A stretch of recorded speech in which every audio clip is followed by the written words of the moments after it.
By a 3-2 vote by the Redevelopment Commission, the redevelopers of Electric Works given a new deadline to raise capital for the project. RTM Ventures had asked for another extension, but this is not the final say. This is the first of several agencies having to approve the new deadline of April 30th to raise the cash.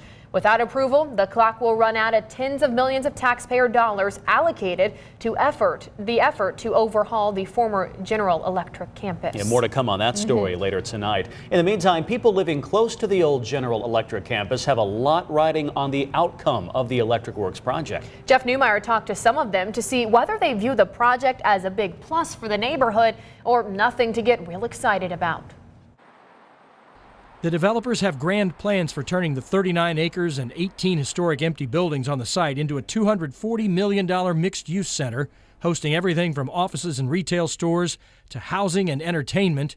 Even educational entities are lined up as tenants. I heard this lower part could be like a farmer's market. Carrie Santana has owned this house right across the street from one of the old GE buildings for 15 years now. She would love to see the project take off, possibly driving her property value way up. Later this week, we look for the name of an anchor tenant to be revealed, but so far it's not even certain the development will get off the ground. I'm pretty sure they'll make it happen.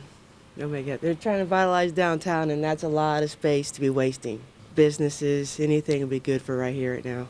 About a block and a half further away, but still on the fringe of the site, the Blacks have a different take on Electric Works. If the development happens, they're convinced any increased property value and infrastructure investment will not happen in their neighborhood. They're talking about north of here and the other side of the railroad tracks. Personally, I don't think there's that much for us locally here.